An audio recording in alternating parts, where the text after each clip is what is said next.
Thanks for joining me for this interview episode where we track down the best and brightest minds in the spirits and cocktail world so that we can share their secrets with you. This time around, I hang out with historian and cocktail author Cecelia Tichi from Vanderbilt University. She's here to tell us all about the Gilded Age, the people and technologies that created it, and the cocktail culture that emerged during this era of rapid technological change. She's celebrating the launch of her new book, Gilded Age Cocktails, History, Lore, and Recipes from America's Golden Age. But before you start sending telegraphs to all your friends and booking your tickets on the Titanic, let's take a quick pause so that you can make yourself a drink. This episode's featured drink is the Bronx Cocktail. To make it, you'll need 2 ounces of London Dry Gin, 1 ounce of orange juice, roughly 1/3 of an ounce of Italian, aka sweet vermouth, and roughly 1/3 of an ounce of French, aka dry vermouth. Combine these ingredients in a cocktail shaker with ice, shake vigorously until all ingredients are chilled and properly diluted, then strain into a stemmed cocktail glass and enjoy. This recipe is probably not exactly the measurements used to make the original Bronx cocktail. We'll get to that in a second, but just so you know the conversions I was aiming for, I had to convert jiggers and dashes to ounces here. A jigger is generally converted to about 1.5 ounces, and a dash is anyone's guess. So when this recipe called for 2 jiggers, or 3 full ounces of gin, and a dash each of sweet and dry vermouth, you can see why I made a few little tweaks to adjust the formulation for the modern palate. The Bronx cocktail was invented by bartender Johnny Solon at the Waldorf Astoria Hotel in New York around the turn of the century. According to Cecelia Tichi, quote, Solon was mixing a popular cocktail, the duplex, when a head waiter at the hotel leaned across the bar and issued a challenge. "Why don't you get up a new cocktail?" asked the tempter, in the tones of a dare. "I have a customer who says you can't do it." "Can't I?" replied Solon, who finished the duplex and prepared to meet the challenge, starting with the equivalent of 2 jiggers of Gordon gin poured into a mixing glass. He then filled the jigger with orange juice so that it made 1/3 orange juice and 2/3 gin. He added a dash each of Italian and French vermouths and shook the thing up. Solon swore he did not taste the result, but immediately poured it into a cocktail glass and handed it to his challenger, who downed the drink whole. "By God, you've really got something new," he exclaimed. "A big hit." End quote. Now, anytime I see orange juice in a cocktail, I immediately start thinking about Harvey's Wallbanger and sexes on beaches. Not exactly the pinnacle of cocktail culture, but in the Bronx cocktail, you've got very different acid and sugar profiles from 3 different mixers playing against the dry botanical London Dry Gin, which makes the Bronx cocktail a drink that is truly greater than the sum of its parts. So, now that you got yourself a true Gilded Age cocktail, let's turn our attention back to the interview. In this fascinating conversation with author and historian Cecelia Tichi, some of the topics we discuss include what the Gilded Age is and why this time period was so important not only for cocktail culture, but also in laying the groundwork for the seismic events that would follow in the early 20th century. How Gilded Age Cocktails was conceived, and, spoiler alert, it may have happened over the course of a few drinks. We talk about the equine origins of the word cocktail and its interesting ties to concepts like genetic pedigree and mongrel or mixed components. We consider the influence of universities, private clubs, and transatlantic travel on the spread and cross-pollination of cocktail styles and recipes across continents. We explore what the Gilded Age has in common with today's world of social media and rapid tech innovation. We admire the wardrobe and style of the original cocktail influencer Jerry Thomas, and much, much more. Speaking with Cecelia honestly reminded me of conversations I've had with some of my favorite college professors. She lives and breathes this stuff, and there's an incredible energy to enjoy when you're in a room with someone who can articulate complicated ideas with such nuance and precision. We'll have links over on the show notes page that you can follow to pick up your copy of Gilded Age Cocktails, and I'm also going to link to Cecelia's Wikipedia page so that you can explore some of her other books, and she's got a lot of them. But for now, please enjoy this wide-ranging conversation with author, historian, and cultural scholar, Cecelia Tichi. Cecelia, welcome to the podcast. Thank you. Thank you for Modern Bar Cart. Glad to be here. All right. So before we jump in and start talking about Gilded Age Cocktails, can you just give our listeners a nice little introduction and short bio about you? All right. In short, Cecelia Tichi, a long-time interest in history and American culture and how culture and historical events kind of intertwine, meld each other. And I've done by now quite a few books, most recently in the Gilded Age, on Jack London, on the Progressive Era, and we are in a new Gilded Age. If you Google Gilded Age, chances are you get something from the late 20th, early 21st century. So in our rearview mirror, we're back in the first Gilded Age. It is so fascinating.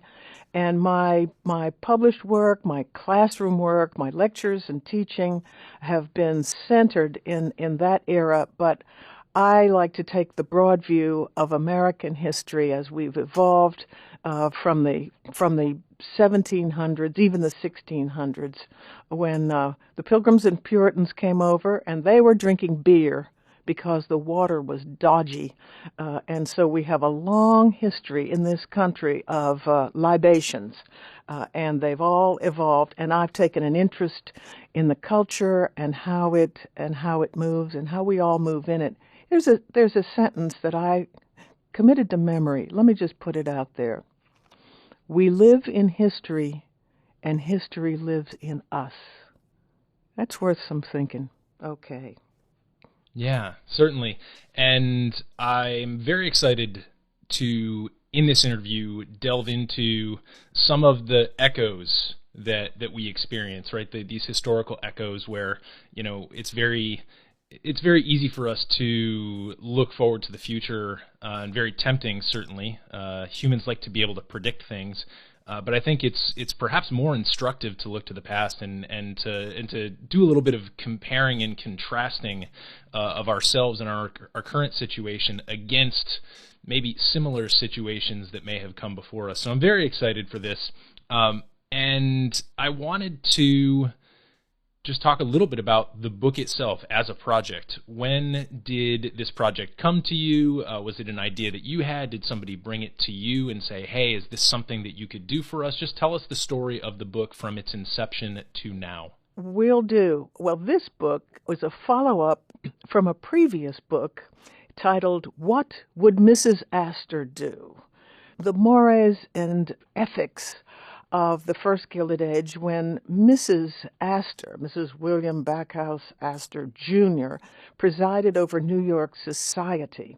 And so I had delved into when could you ride in Central Park and what was a lady's side saddle to be about. And Mrs. Astor's ball on the last Monday night in January. And if you were invited, you were in. And if you weren't, you pretended that a distant relative had an illness and you must travel. So from that era, which was so energetic in the development of new technologies, the railroads, electricity, the telephone, and now we're in this era of digital transformation.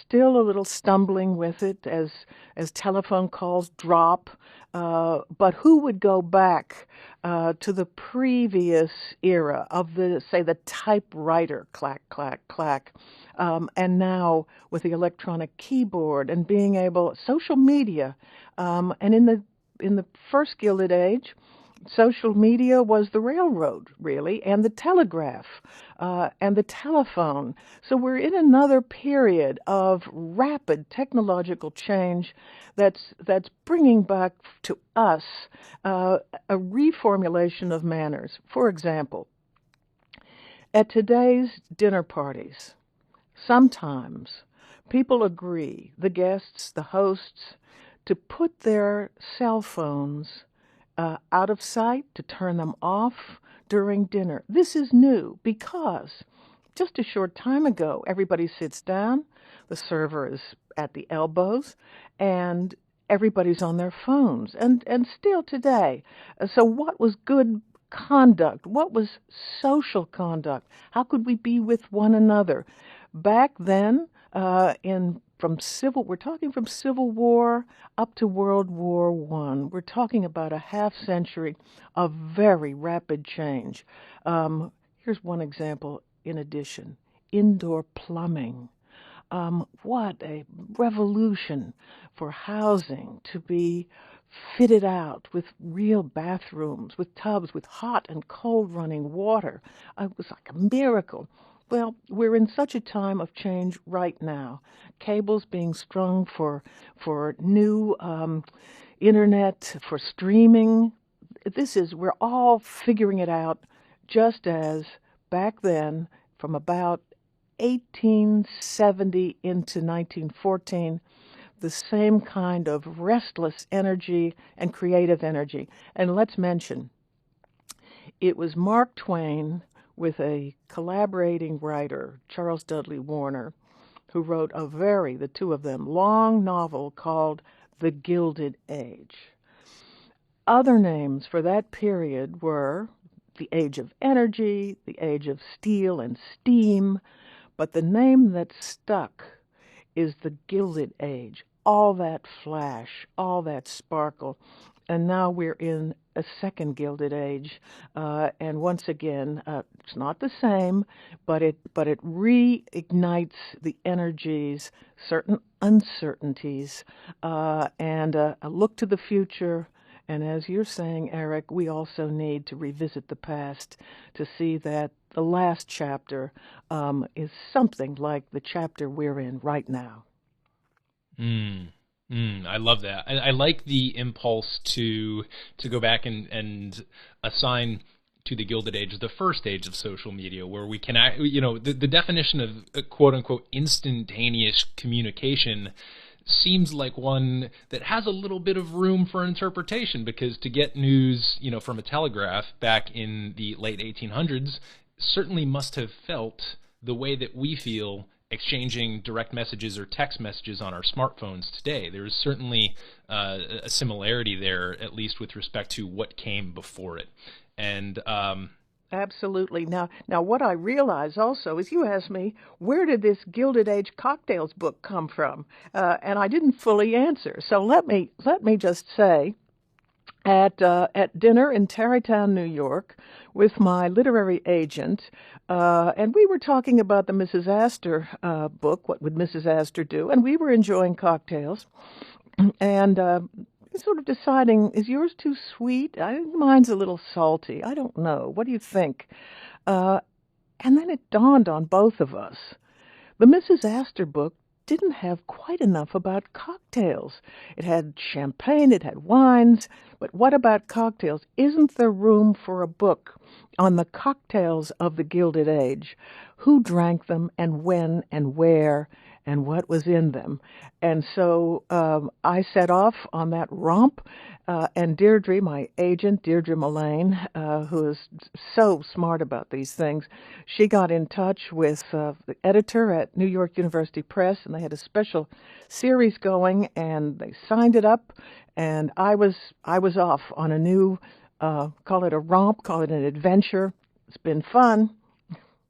Yeah, I think one of the things that really struck me as I was reading through the copy that you sent me was how you use your previous research about the lives of these incredibly prominent Americans and the high societies and circles that they ran in to color our understanding of cocktail culture at that time, because I think what's very important to keep in mind here is that cocktail culture now and back in the Gilded Age is something primarily enjoyed by people of means.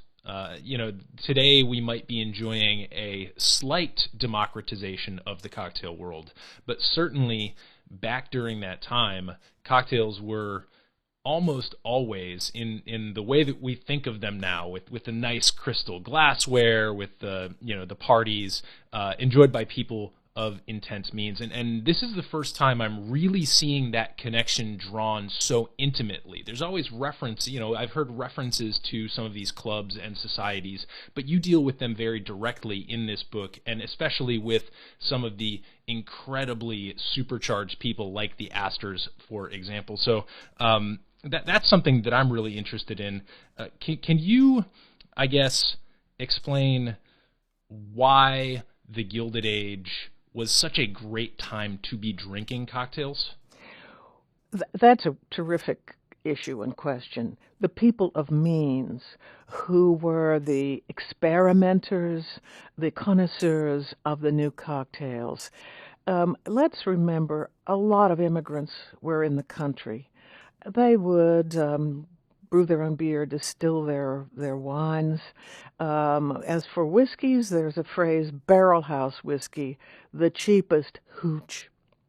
Meanwhile, at the upper end, and this is an age of course, of steam ships, sail and steam both, so that whiskeys and fine liqueurs and wines were imported, brought from the Scottish Highlands, from France, from the Champagne country, and so an experimental moment took place, just as all these new technological inventions were rapidly ascending.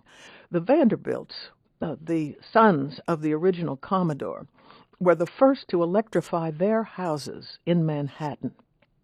And so those at the top of the wealth and social status scheme platforms were able to experiment and wanted to experiment with the cocktails that were being slowly offered their way. Now, let's remember, Eric, that this was a gentleman's official set-aside. Ladies, I'm not talking about women, I'm talking about wealthy ladies. They drank a good deal of champagne. They drank punch. They enjoyed liqueurs, sometimes with cigarettes even. But a whiskey drink, something from the distillery, that was the province of the gentleman. And we know, and I know you and I are going to talk about this later on, and anybody who writes about the history of drinking in America will credit Professor Jerry Thomas for his inventive combinations of whiskeys and fruits and bitters and ice. And after all, who was able to afford ice, which was a preservative for perishables, of course, cut from lakes and rivers in the winter, stored in ice houses, even shipped as far away as to India. But who had ice in their homes? Who had an ice box? Not the poor, the laborers, those families, those enormous families in the tenements. No, in the vast kitchens in Manhattan, in Newport, Rhode Island, increasingly in Chicago, and in Nob Hill in San Francisco. There were the ice boxes with those crystal clear blocks and cubes. And from the 1870s, of all places, it was in New Orleans that ice plants, the freezing of water with the help of ammonia in factories, could produce crystal clear ice. Mark Twain commented on this in his book on the Mississippi, that ice in the South, but in the homes of the wealthy, and in the leisurely resorts of the wealthy. After all, who had the time to experiment with a cocktail, not the laborer. Let's say in the packing houses in Chicago, or in the dye works in New York, laborers who worked 10, 12, 16 hours a day, and had to come right back when the foreman says, "I expect you at whatever early morning time." So it was the business class, the wealthy class, that had both the leisure and also the hour or two to talk business over the cocktail. Let's say at the Hoffman House or at the Waldorf Astoria Hotel bar, where very cleverly the manager of the hotel, a man named George Bolt, who was the most brilliant hotel manager, he set up a bar when the Waldorf Astoria combined, the two hotels. He put a ticker tape in a corner, and he arranged for sculptures of bears and bulls to be at each end of the bar and a little lamb at the center. Where did the businessmen go from Wall Street? And these were the high flyers. They went to the Waldorf Astoria bar after the stock exchange closed, and they conducted business right there at the bar, enjoying cocktails all the while.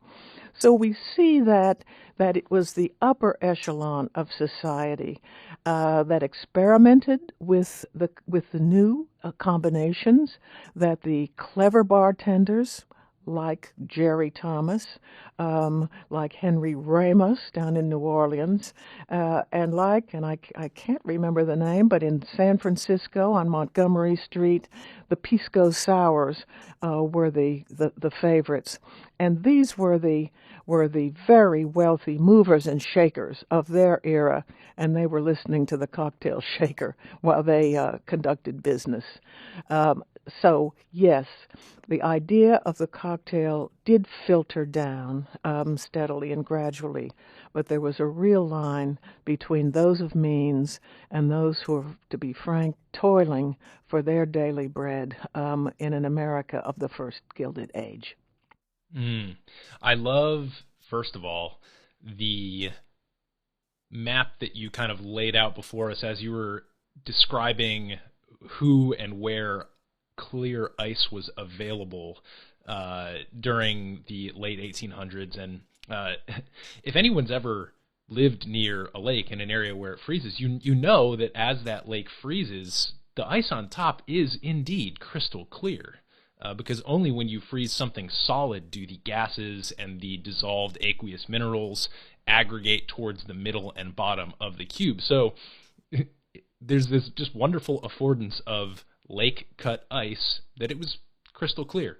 And so, as you described that, you listed New York City, Chicago, New Orleans, San Francisco, cities that today still maintain their status as the pinnacle of cocktail culture in the United States. And so it's kind of neat to see where that comes from, first of all. And then, to your point about people having the time to experiment and that energy, that creative force to experiment, it makes me think back. It makes me think of the Gilded Age as actually an age of iteration on what had come before it, because when we think of the cocktail, we have this definition: spirits, sugar, water, bitters, and we also have a history of commerce that up until the age of steam largely was colonial powers hopping from islands or Asian or South American places,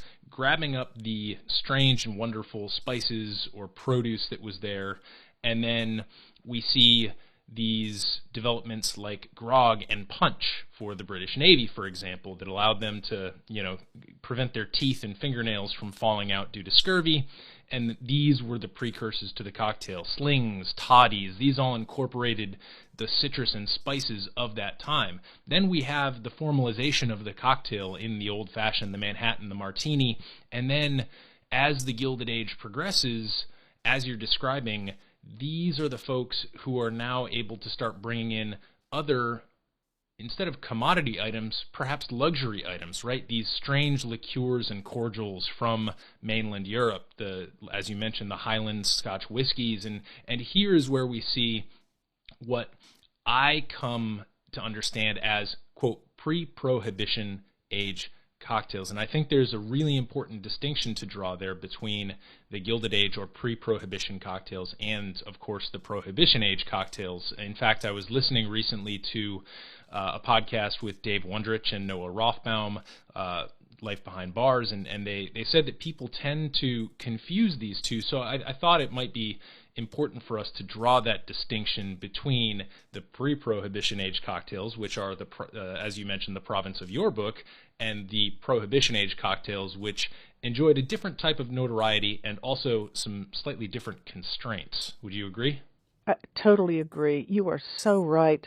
The Prohibition period was, by all accounts, and I know Wondrich and Philip Green and William Grimes, Wayne Curtis, every historian of the cocktail comments on the debasement of taste during Prohibition. The fact that very soon after the Volstead Act took hold, very soon the syndicates, crime syndicates, took over the drink business, the business of alcohol, beer, wine, distilled liquors, all of it. What they did so readily was cut the fine liquors that had been shipped, bottled in bond, aged from the Scottish Highlands, from Ireland. And before these fine cases could go into the cabinets and cellars of the wealthy, the syndicates cut and diluted these liquors and rebottled them. There was one instance, description, I think it's Asbury who's done so much about the underworld, the demi-monde of New York and the criminals. They would empty let's say the fine scotch, empty it out, cut it with denatured alcohol, maybe add some caramel coloring, maybe add some iodine, and then by now they had maybe 10 or 15 times the quantity of 1/5. And they would rebottle because they had bottles, they had seals, all counterfeit. They would cork, they would seal, and then they would even label. And so here was Haig, here was a bottle of Pinch, it looked just right. They would dunk it in a bath of salt water to fade the label, to persuade the buyer that indeed, coming over on the ocean, this bottle had been dunked in the Atlantic. So the result of all this dilution, all this confection, so to speak, making up denatured alcohol. So if you didn't have something bottled in bond to dilute and cut, maybe you had some tank of denatured alcohol, perfectly legal, and you could add your colorings, your flavorings. Creosote was a favorite, dark caramel, and people didn't know that the cocktail they ordered at a speakeasy had no relation to the pre-Prohibition cocktail. One of the fashion mavens, Diana Vreeland of Vogue magazine, said in a quip, people went into the bathroom and drank Listerine. They drank anything they could get their hands on. She felt that Prohibition was a time when people wanted a kick. Before that, in the Gilded Age, people wanted to savor the newly invented possibility. What was the Bronx? How should the Manhattan taste? Now, by the time Prohibition comes along, we find Sinclair Lewis's character, Babbitt, in a book by that name, going to the speakeasy. He gets a quart of gin. He mixes it with some orange juice. He tastes it and he says, it's like a Manhattan, or maybe it's like a Bronx. Well, anybody who knows cocktails knows that those two don't taste anything alike. What Sinclair Lewis is really saying is that Prohibition has ruined the palate for the authentic cocktail, how it should taste, because of what it was composed of. So dial it back to the Gilded Age, and we have really a splendid era of cocktails. And thanks to Albert Crockett, Albert S. Crockett, who lived through the Gilded Age, well into the era of Prohibition, and compiled the Old Waldorf Bar Book, published in 1931, and another one in 33 or 4, just as Prohibition ended. But Crockett was able to chronicle the contents of the Gilded Age cocktails, and thank heavens that he did that, because those compounds are true to what the cocktails should have been. And now, recently, in our new Gilded Age, and you know this, we all know this so well, for the last maybe 20 years, the craft cocktails have tried to recapture the sense of a Gilded Age cocktail, not debased, not to just be knocked down fast, but to be savored, to be enjoyed visually as well as on the palate. As you spoke about Prohibition, it occurred to me what a force certain massive events, and certainly Prohibition is a massive event in and of itself, but it's also closely tied to things like world wars and larger movements like temperance. It just strikes me how much forgetting culturally those large events can initiate, as you were describing Babbitt and his complete ignorance of these cocktails and what they would have tasted like just a decade or so before. It's very striking. It's so true. We could say, who wants to reimagine hard times? Are we really going to want to be thinking about COVID 2 or 3 years from now? Won't we prefer to say, let's put it behind us? But you're absolutely right. In the Gilded Age, did people want to talk about the Civil War? And in fact, it was noted that at a social gathering, let's say at Saratoga, upstate New York, summer leisure and watering hole and supposedly a health spa, but really a social gathering for Gilded Age high society. If a guest started to natter on about, say, the Battle of Nashville, or what Grant and Lee were up to, that person was not invited to the next gathering. Nobody wanted to talk about it anymore. It was too painful. So, similar here, when we come into the Gilded Age, further from that, who would want to talk about the pandemic of the influenza of 1918, or World War I? All our major writers, Hemingway, Fitzgerald, Dos Passos, they included scenes of war and carnage, but they were not up to reliving those moments. And when they enjoyed cocktails, say at Harry's Bar or at a cafe in Paris or at Nice or wherever they were, New York, Key West. So dial back to the Gilded Age. Nobody wanted to talk about the war. And even further back, I don't think they wanted to talk about Johnny Appleseed really being the founder of Applejack distilled whiskeys in our country, or Edgar Allan Poe as a drunkard, denounced in by politicians, denounced even by Nathaniel Hawthorne, who in his novel, so popular, this is just before the Gilded Age, The House of the Seven Gables, and he wished to be cursed those who appreciated liquor, because they were immoral, they were debauched. So as we come up into the Gilded Age, who wants to think about those bad old days? Let's enjoy the present. Let's see what's new at this wonderful bar, wherever that bar might be, and in clubs.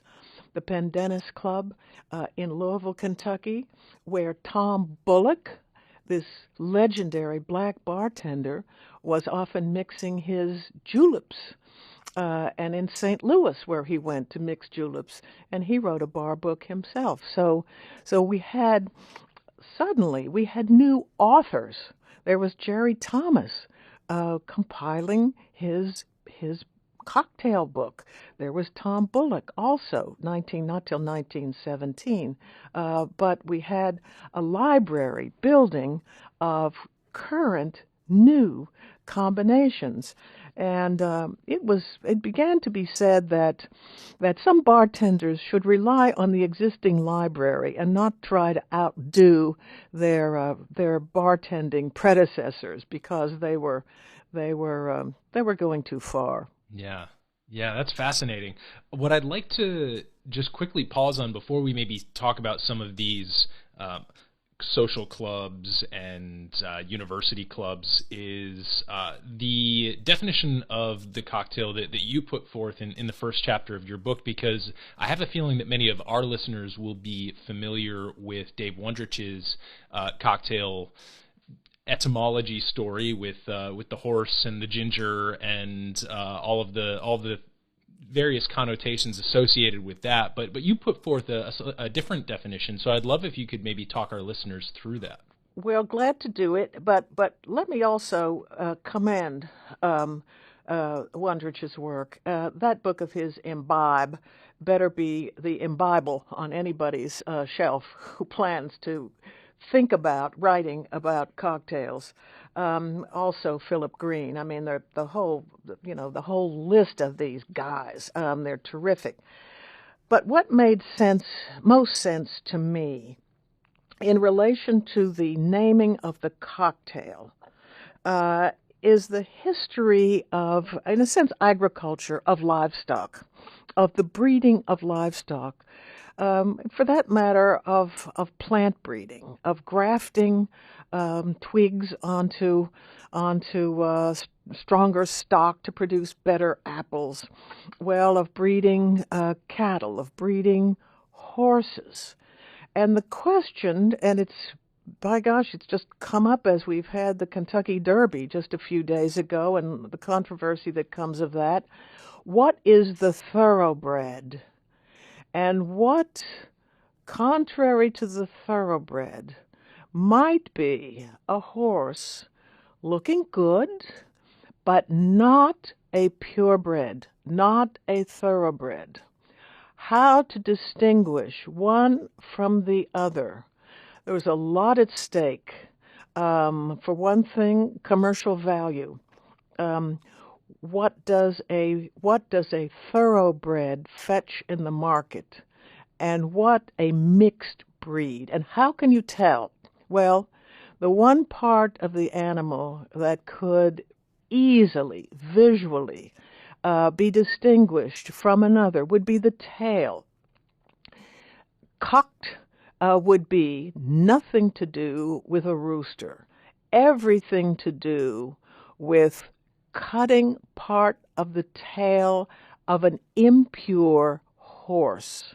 That is, a horse that was not a thoroughbred, to distinguish it from its fellow horse that was so much more valuable. So the cocked horse would have its tail visibly whacked.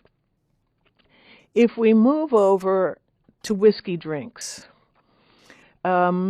and we know, we've just talked about the impurity deliberately created during Prohibition? Well, let's dial it back to a bar room, maybe, I don't know, out west, the saloon tradition. How would the good silver dollar to purchase a drink or even a bottle, how would it be known that what was poured out was the real thing? How would it be known that that drink wasn't impure as a non-thoroughbred horse would be impure?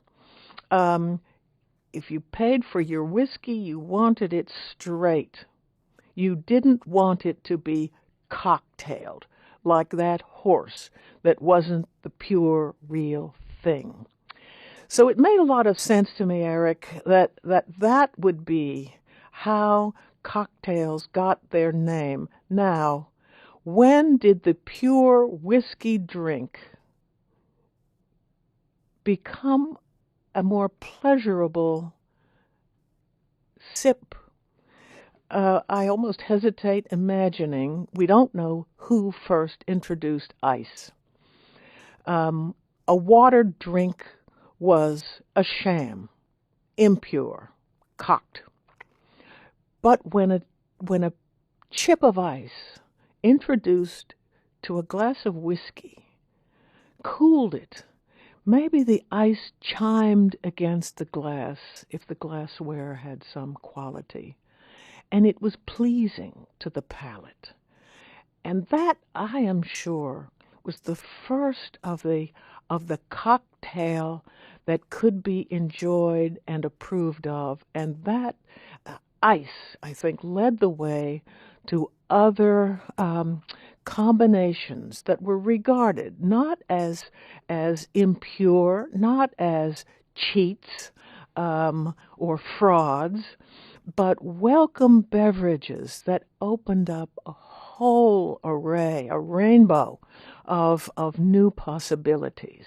So I think, going back, what made the most sense to me was the tradition of from agriculture moving into the barroom, and that's what I chose. That's the story that I chose to tell. Also, the cocktail, and I quoted this, if it's from another source, it befuddles the mind, as, of course, intoxicating liquors might do. Well, I do like that both yours and Wondrich's definition involve horses. That seems to be important, and obviously, as you mentioned, the Kentucky Derby, horse racing has been an important leisure pastime for the upper echelons of society for a long time. So it seems like there's certainly a lot to be said for that. And to me, when I hear the practice of cutting the tail, it almost reminds me of another word, docked. Another word to say that is a docked tail, a cocktail. Exactly so. Docked, cocked. And probably a linguist would be able to tell us exactly where, in the inflection of speech in certain areas, docked was the word and cocked was the word. Elsewhere, probably 2 counties over, that sort of thing. Okay, so maybe the next project for somebody will be a linguist writing about cocktails. This episode is brought to you by Near Country Provisions. If you're like me, here are some things you might be like. You live in the Mid-Atlantic. You enjoy meat. You highly prefer that your meat is local, sustainable, and comes from ethically raised animals. And you'd absolutely love for someone to deliver it to your door once a month. If this sounds like you, then you need Near Country Provisions in your life. Head over to nearcountry.com and check out their different, highly customizable meat delivery packages, and also browse their growing seafood selection. As a thank you for being a Modern Bar Cart listener, you can get 2 free pounds of ground beef or bacon included in your first order after subscribing if you enter the code BARCART, all one word, at checkout. That's BARCART, B-A-R-C-A-R-T, at checkout. Near Country Provisions is the real deal, and I can honestly say that I'd recommend them even if they weren't a sponsor. The meat and the local farmers they work with are just that good. Now, back to the show. And one other thing that I want to really draw people's attention to that came out of your description of the word cocktail and how the word and the drink evolved perhaps together is this idea of interbreeding between ingredients, of transmogrification, right? The Gilded Age, to me, I think of works like Dr. Jekyll and Mr. Hyde, this obsession with transformation. I think of Sherlock Holmes. I've recently been listening to a lot of Sherlock Holmes audiobooks, and to me, especially if anyone is interested in watching some of the movies with Robert Downey Jr., I think they do a marvelous job, probably not accurately, but certainly overplaying and overbilling some of the crazy technology and transformation obsession during the Gilded Age. So I think that, although in one respect, the bastardization of a straight shot or a straight bottle of whiskey may have, in a saloon on the frontier where life was very utilitarian, seemed like a bad thing. However, I do like the slippery slope, the avalanche, the pebble that started the avalanche, perhaps, that comes just as you described, when maybe just adding a chip of ice and suddenly hearing that ice clink against the glass and then tasting how that ice cools and also opens up the spirit in the glass. Suddenly, maybe this ice isn't such a bad thing. Maybe, what else can we do with this? And suddenly we see what was previously viewed as impure or not utilitarian becomes something that is suddenly intriguing and filled with possibilities. And so I really do enjoy how quickly we're able to descend down that slippery slope and suddenly be grabbing bottles from all over the world, piscos from South America and liqueurs from Europe, and all of a sudden we have not just the beginning of a tradition, but the beginning of a veritable craze. You're verging on wanting to talk about, I suspect, the distinction between certain distilled liquors, and I'm saying liquor, not liqueur, but liquors, that ought not to become cocktail basics. Let's think of the finest, even to this moment. I don't know whether I can do a brand here, but let's say Pappy Van Winkle. Let's say we've each got a bottle of Pappy right before us.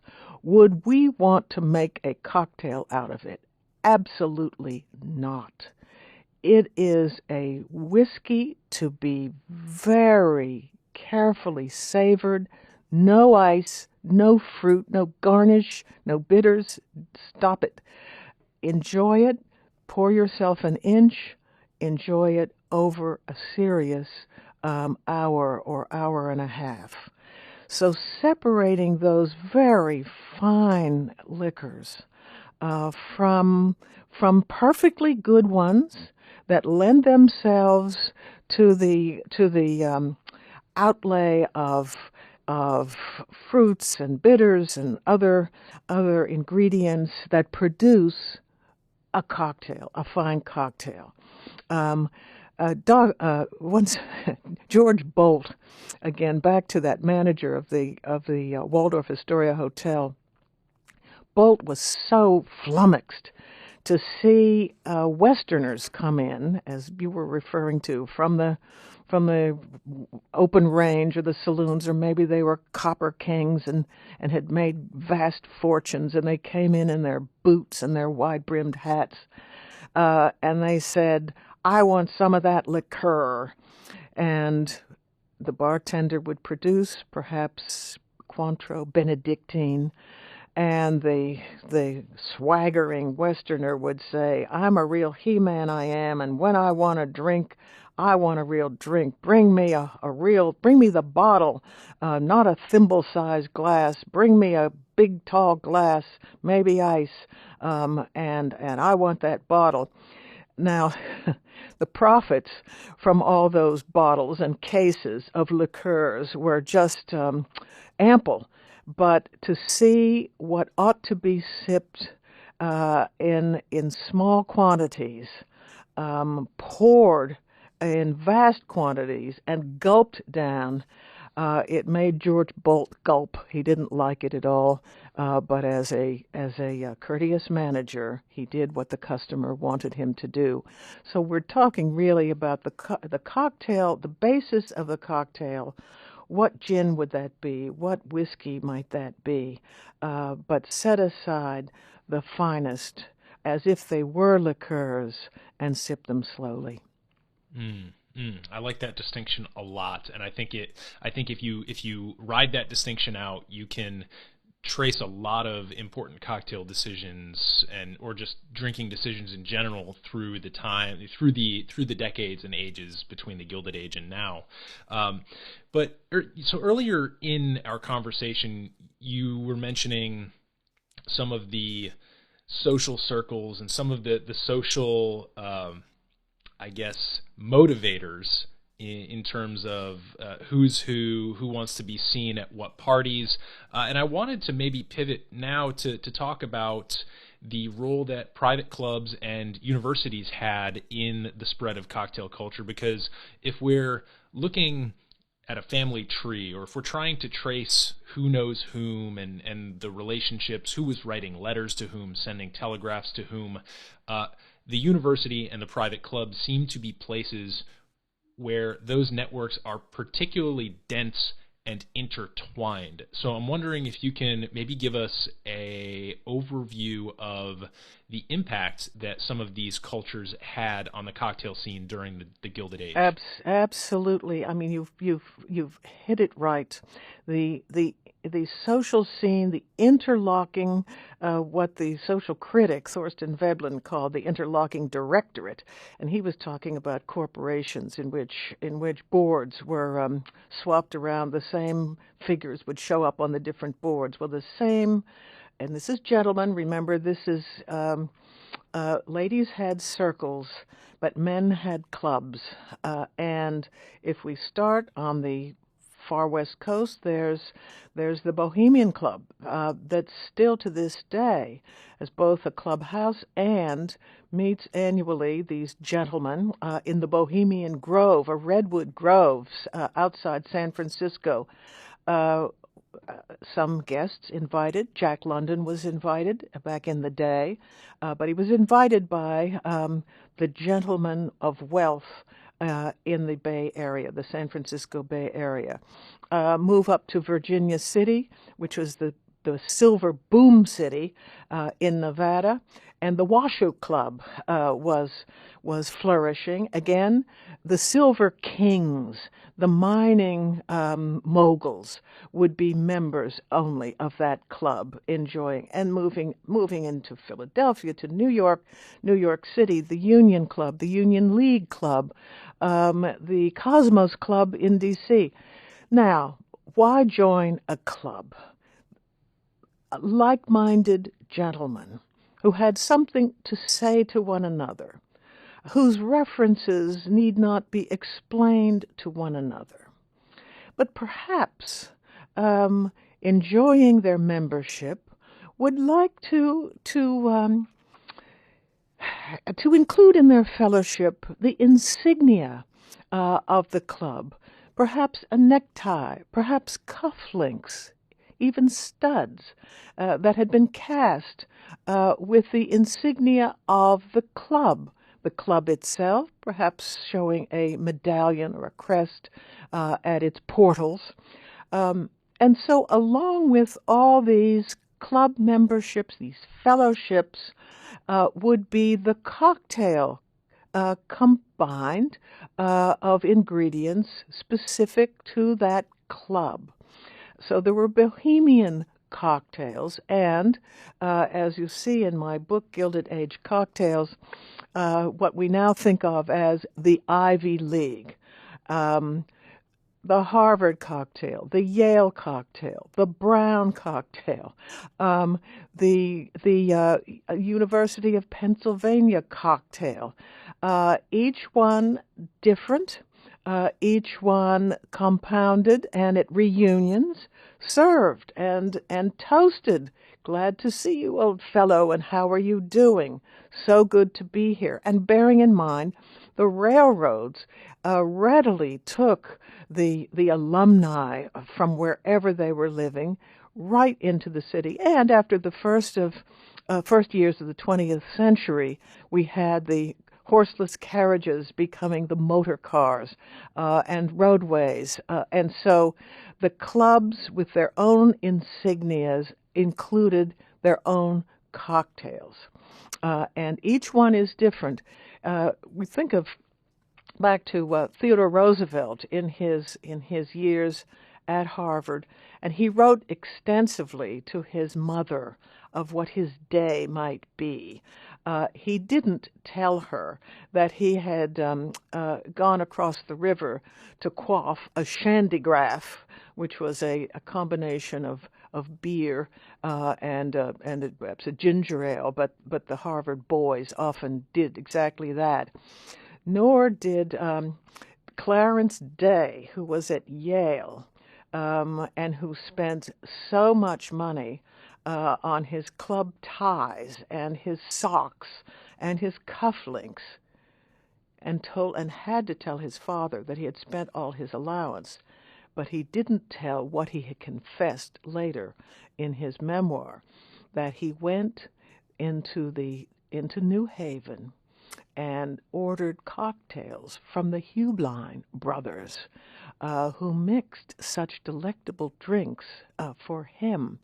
And Hubline, as we know, the Hubline brothers realized they could pre-mix great batches of cocktails and market them. And so Hubline cocktails became a national distribution right into the Roaring Twenties and on into the mid-century modern era. Just pour over ice, and there you have it. So yes, the clubs, along with their probably their secret handshakes, and maybe their songs. I don't know. I didn't come across any songs, but they would have their special cocktails, and they would toast one another with those cocktails. I love that, especially in the wake of the coronavirus, we have all these pre-bottled cocktails coming out, and if you look through my email inbox and read some of the PR emails that I receive, these folks certainly don't think that they're coming from a tradition that's over a century old. They think that they are the inventors and sole arbiters of the bottled cocktail. But what we're learning here is that's just simply not the case. Another thing that I will add is that it's not just universities, of course. You mentioned a number of other private clubs at cities throughout the country, and a couple of cocktails one is a punch, one is a cocktail, of course. There's the Philadelphia Fish House Punch, which was developed at a private club on the Schuylkill. And then I believe the Clover Club is also another cocktail that results from a private club. So it's funny if you were to, I suppose, create some sort of definitive list of pre-prohibition cocktails, there would be a non-trivial percentage of those cocktails, maybe not the ones that are at the absolute top of popularity today, like the old-fashioned, the Manhattan, the martini, but certainly the next group of cocktails that are known by name and by ingredients to us contemporary drinkers, a non-trivial percentage of those could be attributed to private clubs or universities. Would that be somewhat accurate? That sounds exactly right. We have we sort of share the wealth. Well, what's in that? I never went to Yale or I wasn't at Brown. Is that a Brown cocktail you're making? Let me try that. I'd like to, as your guest, I'd like to make some of those myself. Take them to my friends at the Rotary Club one day. Not at the Rotary meeting, of course, but when we gather, maybe after the meeting, that sort of thing. So there's this wonderful moment in the Devil Wears Prada when the Meryl Streep character says to the upstart assistant who has just snickered at the idea of fashion. She says, "Fashion starts right here. That color you're wearing on that pilly sweater you have got on today started here a few years ago. It started in Couturier. It started at the Paris Fashion Annual and perhaps New York, and it filtered down to the Walmart sort of store where you do your shopping. But this fashion that starts in exclusivity finds its democratization over some period of time, so that the exclusive drink from a club only, becomes very well known later on. How many years, we don't know, but as you indicate, the Philadelphia, the Fish House Punch that started in a private club now becomes something on many menus and at many bars throughout the Philadelphia area. Mm-hmm.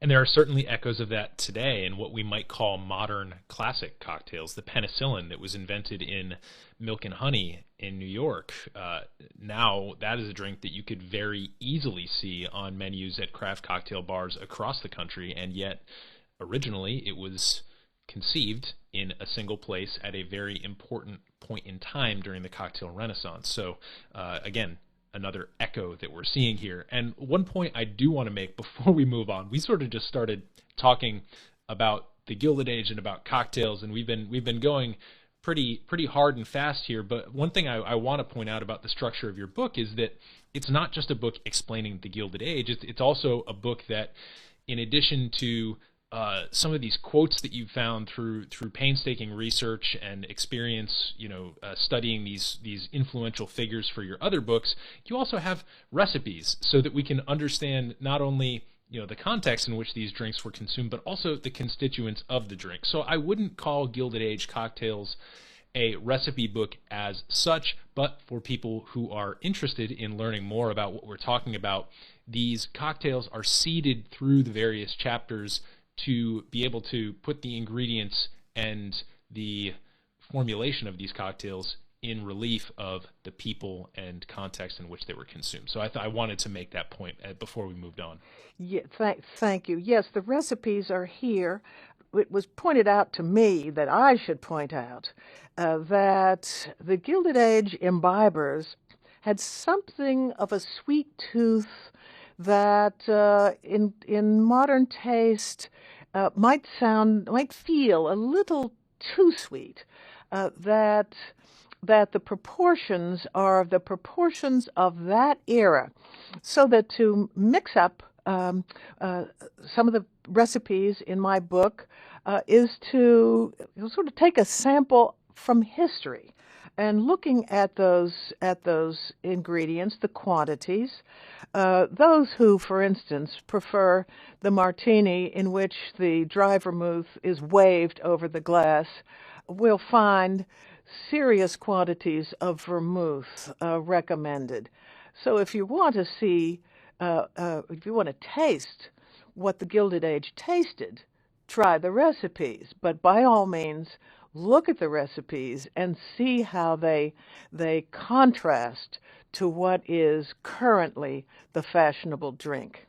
Well, I think it might be reasonable to speculate that due to the demand for cocktails relative to the availability of ice at that time, it may very well be that these cocktails that were shaken or stirred may not have been shaken or stirred to the extent that they are today, which means that if they were a little bit warmer, a little bit less diluted, then the presence of more sugar indeed made them more palatable at the time when they were being created. Now, I can't say that for certain, and there are obviously some very notable exceptions. You mentioned Ramos and the notorious gin fizz, which was shaken for minutes on end. So certainly, I'm not claiming that this is the answer, and this squares the circle of why recipes designed in the Gilded Age might not meet our sensibilities today, but it's certainly something to consider. And since we're on the topic of communicating across time,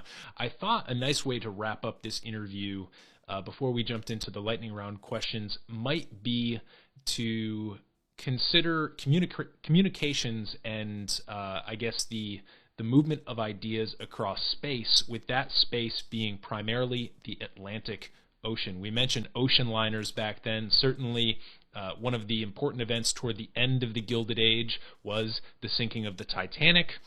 Can you speak a little bit about the cross-pollination of ideas and the influence, the mutual influence that the United States and Europe had on each other, especially relative to cocktails during the Gilded Age?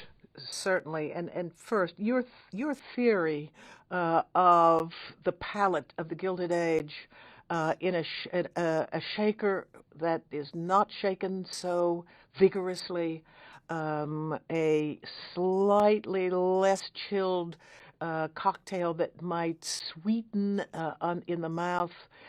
That's a very important point, a good theory. Let me just put this in.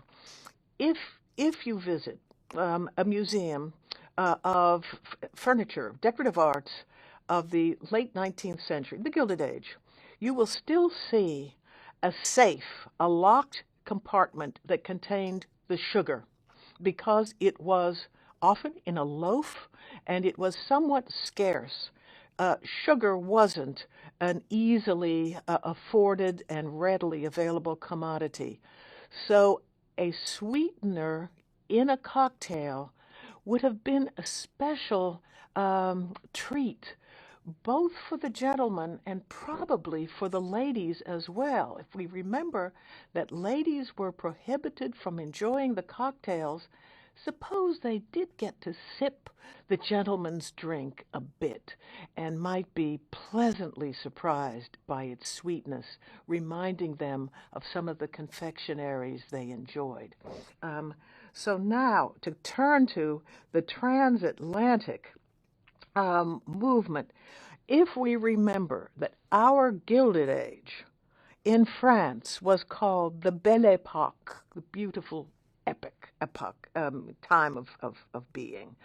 And in the UK, it was the Edwardian period, as Queen Victoria's son Edward VII presided, first as crown prince and then as king. And he was a fancy dresser, and he liked his beverages. So cocktails to America came back and forth on the Cunard liners.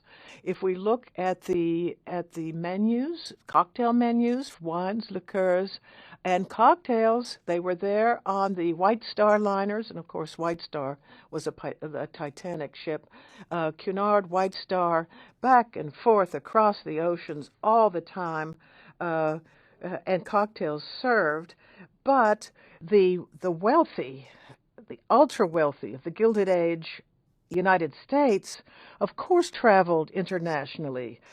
In the springtime, Mrs. Astor and her friends would journey across the Great Pond to Paris to be fitted for Worth gowns, couturier gowns for the next season. And the gentlemen went as well. And so in England, in Paris first, to enjoy the cocktails of the French Belle Époque, the beautiful era that France found itself in. And then off to England, perhaps, to visit friends in London and the country houses. And there again, that's Edwardian England, named for the son of Queen Victoria, Edward VII, who was the crown prince and then became, as we know, the king. He was a real dandy in dress and loved the nightlife, the ladies, and the drinking. And so there was a kind of, we could say, a golden triangle across the Atlantic: France, the United Kingdom, and the newly ultra-rich, formerly colonial United States. And we know that, for instance, that many of the impecunious great landowners in England yearned to marry off their sons to wealthy American heiresses, as was the case with Consuela Vanderbilt, who married the Duke of Marlborough and became the Duchess of Marlborough, and her dowry funded Marlborough's great estates. So we had money and power, land and technology all merging in this cocktail era of the Gilded Age here, the Edwardian period in England, and the Belle Epoque in France. And the great ocean liners, Cunard and White Star, had their own menus of their cocktails to be enjoyed during the crossing, unless you needed, say, beef broth or chicken broth because you were a bit indisposed in the tossing seas. But normally you sailed when the seas were good for you, and in your suite you enjoyed as you did in the saloons on board.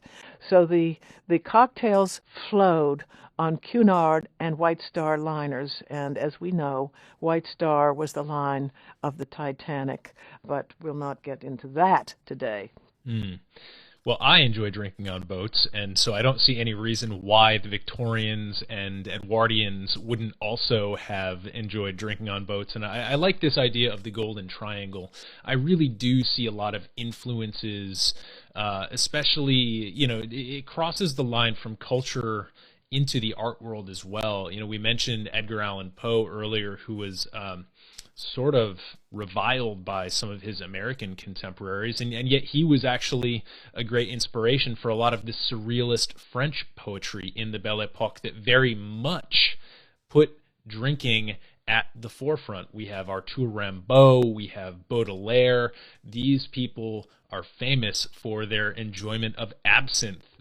But whether absinthe was in its good graces, in the good graces of the French government, or the ill graces, depending on what time period specifically you were talking about. But yeah, certainly. And one of the things that strikes me is vacationing in other countries. This idea that has become so commonplace today. What are we all complaining about during COVID? We're complaining that we haven't been able to stretch our legs. We haven't been able to jump on a plane and have a nice trip to Europe, or perhaps somewhere further afield like South America, the Caribbean, Asia. It makes sense that during these early days, when only the richest of the rich could afford to go on a holiday for weeks or months at a time and take the time that it took to traverse the Atlantic on a steamship, it makes sense that they would have brought back from their travels things that seemed foreign and new and delicious. And since we've noted that these trends tend to run downhill from the very wealthiest to the perhaps more working class, it makes sense that this is where some of the great experimentation with the liqueurs and the different spirits, whether we're talking about Scotch from Scotland or the grape based distillates from France or further beyond, would have begun. So it really is important to me that despite the fact that we think of the cocktail as an American invention, it was an American invention that traveled, and it first traveled on the backs and in the minds of these ultra wealthy people. So to me, that's one of the great values that this book really shines a light on, is that the cocktail wasn't something that was content to stay here in America. It very much had legs, and those legs not only led it away from us, but it led the cocktail back to us in different, surprising, and new formats. And that's probably the most important thing that I wanted to underscore, that I think your book does a really great job of illustrating. Amen to that. And let's remember ocean-going yachts, steam yachts that also crossed the oceans. So and would ply the Mediterranean. So we had the great liners, and we had the ocean-going yachts, and also serving exactly the cosmopolitan, not the drink, but the internationalism, Eric, that you've so well just outlined for us. Well, Cecelia, this has been wonderful. despite some of the tech issues that I'm sure our editor will graciously edit out, as she always does. But I wanted to ask if there's anything else that you think I've overlooked here that you really want to share with our listeners about the book. And of course, before we wrap up, we will share with them exactly how best to get their copy. Well, let me just say this about my book, Gilded Age Cocktails: History, Lore, and Recipes from America's Golden Age, and that is the Golden Age of cocktails. I noted that yesterday on Amazon there were 3 very gracious reviews, one of which said, "History and hooch. What a great combination." And I would simply, I suppose this is my plug, if you're going to do a book, you have to feel that you're contributing to a conversation that's already underway. And Wondrich and Green and the others have done such a terrific job. But I thought there would be a cultural dimension, a historical dimension to these drinks that I'm equipped to bring to the eye and the mind, so that the cocktails themselves are not just isolated drinks, but are part of a whole cultural evolution of the United States. And that's what I especially wanted to show, that they're in a context of culture that is changing, evolving, and they're part of it. One of the things that I find with both academic texts and non-academic texts written by people in academia is that very often the quoting feels a little bit stilted or perhaps a little bit dry and gritty relative to the rest of the book. And Wondrich, of course, is a master at taking incredible quotes and placing them in the perfect context. And I think that you do a wonderful job in a very different way. You're quoting from slightly different sources. You're quoting from sources that were orbiting the cocktail rather than from, perhaps extensively from Jerry Thomas himself, for example. But that one of the things that I love about the book is just the wonderful and quotable quality of the selections that you take from other people's words, and they're sometimes funny, sometimes thought-provoking, but always it doesn't give you an overview necessarily so much as it does a core sample. Every time I run into one of those quotes, I feel like I'm drilling down into a core sample of what was actually going on at the time. And so I think that is one of the best parts about Gilded Age Cocktails for me, is that it doesn't just stay at the 30,000-foot view. It drills down, and you get almost to eavesdrop on some of the things that these people were saying. And I think, to me, that really paints a full and robust picture. So thank you for all the work that you did in putting this book together. Thank you for that compliment. So, Cecelia, do you have a few minutes here for a couple of quick lightning round questions? Absolutely. Absolutely. All right, let's start it off with this one. What is your favorite cocktail? Because we know that you came up with the idea for this book over cocktails. And if you don't have a favorite of all time, what's something that maybe has more recently been something you've been playing around with? Well, let me say this. Decades ago, when I first had a cocktail, it was the Alexander. Oh, wonderful. Now, and I'm in the South. I'm in south of the Mason-Dixon line, and I used to be a Scotch drinker for sure, single malts. Now I'm a bourbon gal, and the old-fashioned is my favorite drink, but it has to be macerated, that orange and the bitters in there, and terrifically clear ice. And I will say, if I am served an old-fashioned and it is crystal clear, I know that it's been syruped and no real orange has faced a muddler at the bottom of the glass. The best old-fashioned I've ever had was at the Parker Hotel on West 56th Street in New York City about a year or two ago. Oh, my God. So that's my current fave. But in the summertime, the G&Ts with a good lime slice in a hot summer day, gin and tonics. Beautiful. Beautiful. Two of my favorites as well. Now, you're more of a consumer. We have a lot of distillers and heavy industry folks here on the podcast, but I'm actually really curious about your answer to this question.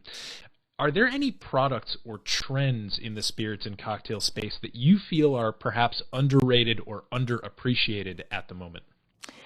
I would like to see, as a consumer, a greater advancing across the bar of different bitters. It's well known that we're kind of down to Angostura and Peugeot, but I'm thinking, looking back at all those that arpeggio of bitters from the past. What might be done? What might be brought forward? Maybe I'm just not at the right cocktail bar, but I would like to be able to sample some new craft cocktails that were more adventurous with the bitters. Well, we'll have to talk after this recording, and I'll get your address, and we'll send you some of the bitters that we make here at Modern Bar Cart, and you can play around with those at your next cocktail hour. Woo! Woo! All right. Let me mention one cocktail I was able to have in southeastern Alaska. I had a cocktail made with a chunk of ice from a glacier, and it was crystal clear, and the bartender had made it up, and he called it a Blue Glacier cocktail. It was his own cocktail, and that was a sweet moment to be drinking ice from centuries, millennia ago. Oh yeah, that was good. But Eric, I think you might want to ask me something about what do I think might be underappreciated right now. And I've been thinking about this since your invitation came to appear. I think that these days, and maybe COVID will actually be a help, that people who are enjoying a cocktail need to give themselves the opportunity to really focus on that drink. Often in the background, there's a screen, something streaming. Maybe it's a TV show, or in a public restaurant, maybe there's a screen with some sports event going on. Even with the sound off, it's distracting. And if people are enjoying one another's company, and finally, as we open up from COVID, we're able to go out and enjoy, and in conversation, it's as if the cocktails that we so carefully order, selecting, become kind of subsidiaries to the social event. So whatever the bartender may have done to really put something special together for us and have it served to us, and too much time we spend chatting and sipping mindlessly. I think we need to pay attention to the look of the drink, the stemware or the glass. If it's an old-fashioned glass, if it's a highball glass, whatever it is, the miracle of glass itself that lets us see through it. I mean, I think we need to awaken our senses to the drinks we're having and let ourselves have the full experience. That's what I think we need to be doing. Mindful cocktails, cocktail as primary rather than subsidiary, and cocktail, perhaps most importantly, as a combinatory miracle, not just of spirits and other ingredients, but also of context, setting, and service fashion. With the glass, I love that, and it's a real shame that right now we as Americans are in a really tricky situation with glassware in particular. It's very difficult to import glassware right now because there are so many ships stuck in port and so many other things that desperately need to be imported, like plywood of all things. But yeah, I agree, and it certainly seems like a real opportunity. So that was a wonderful answer. And it's just to say, to go into a bar and expect a nice cocktail and you order the drink and it gets served to you in a plastic glass. And already you are defeated. I couldn't agree more. I could not agree more. Now, if you could have a cocktail with anyone, past or present, and I think that you will have a lovely answer to this because you have spent so much time studying the Gilded Age. But anyone, past or present, who would it be? Where would you go? What would you drink? Just paint us a picture of your ideal cocktail. Well, this was a terrible question to be asked because the whole, presidents, popular entertainers that just go through my mind. But you know what? For this topic, and because of the importance of this topic, I would like to sit down with Professor Jerry Thomas, who invented the modern cocktail. I would like to have him come out behind the bar with his diamond studs, his fingers flashing with diamonds, and to sit down and talk about the different bars where he has served. I would like to hear him talk about inventing that blue blazer of his. I would like to have him open up about the deeper background. His parents hoped he would become a minister. What was that about when instead he went to the cask and the bottle and made himself, in a sense, the crown prince of the new invention through the Gilded Age? He was born, I think, well before the Civil War. What would he say? Where I would like to sit down with him would be in the bar near Phineas T. Barnum's museum in New York, down the street there. And I would like to have him in his full regalia of diamonds and tell me everything, really true confessions, so I could then tell everybody else what he said. What a historian! What a historian you are. Yes, and for those of you who might not be as well read in the works of Jerry Thomas, he did not invent blue sports jackets. The blue blazer is a cocktail lit on fire and poured between several silver cups and then dazzlingly served to you, still aflame. So for anyone who's not familiar with that, please do take some time and look it up. It's certainly a spectacle, and definitely take some time to learn about the Professor Jerry Thomas himself. Now, here's the last question. Do you have any unusual or controversial beliefs in the spirits or cocktail world? I've written a book about Jack London, and London is always on my mind. He's a writer whose importance is understood everywhere except in the United States of America. And the reason here that he is almost a secondary figure is that he was a self-proclaimed socialist, a socialist. And what he meant by that is he wanted good schools. He wanted people to be paid decently. He wanted workplaces to be safe. He wanted people to be able to take a vacation. Jack wrote a memoir. It's a wonderful memoir called John Barleycorn. And it's the saga of his capture, finally, in his late 30s by alcohol. He became an alcoholic and started to order enormous batches of pre-mixed cocktails from Oakland, sent to him at his ranch north of San Francisco in the Sonoma area. Well, Jack London, it was told to me, and I don't discount this. There's a musician named Jeff Faulkner up in the Sonoma area who, with his band, used to rehearse in the cottage where Jack London and his wife, Charmian, it was his second wife, lived for a good many years.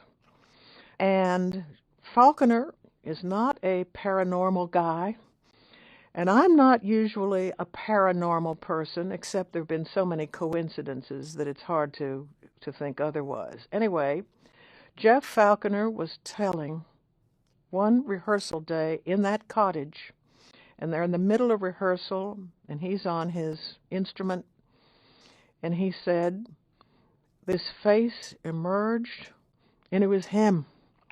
It was him. He said, I have no other way to explain it.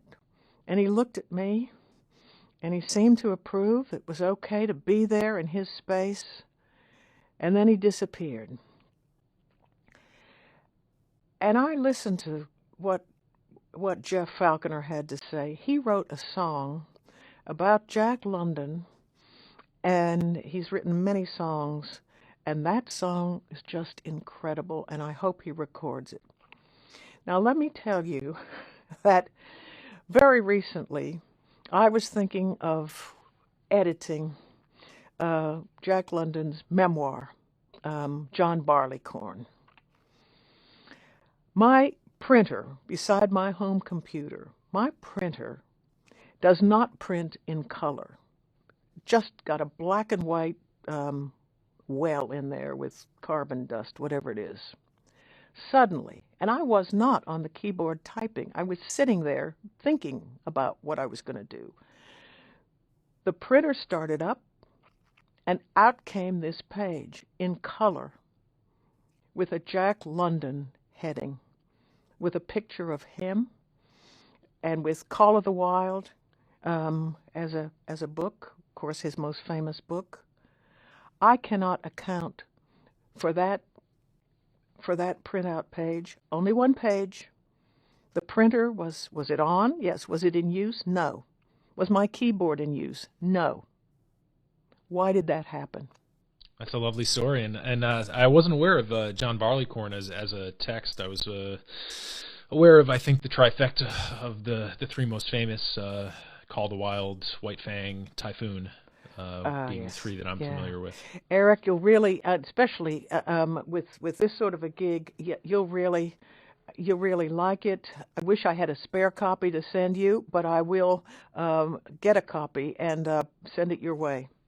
All right. Well, that seems like a perfect swap for some bitters.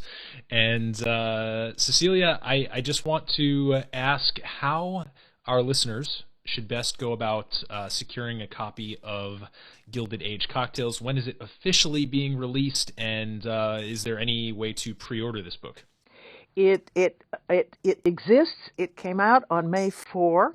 Amazon has got it. Some bookstores have it, but it can easily be got. It's $20. Nice gifts, shall I say. I'll tell you this. This is a book that was originally scheduled to come out last holiday season, 2020. It was held back because of COVID. So the publisher said, let's bring it out in spring cocktails, and it's a good time since we're opening up. And the sequel, Jazz Age Cocktails, same sort of thing, will pop out next holiday season. But I'm kind of old school, so email is the best contact information. And my name, just so you know, it's Cecelia dot T as in Tom, ICHI at Vanderbilt, the university, and it's BILT. .edu, and that's the best contact. Beautiful. And certainly many thanks to the team at Vanderbilt, specifically Brian, for helping us make this podcast a reality. And Cecelia, it's been a great pleasure to have you on. You're a wonderful storyteller. You've obviously spent a lot of time and passion researching this, so I really do encourage our listeners to go out, pick up their copy of Gilded Age Cocktails, and to, of course, keep their eyes open later this year for the sequel, Jazz Age Cocktails. So Cecelia Tichi, thank you so much for being a guest here on the Modern Bar Cart Podcast. Thank you, Eric.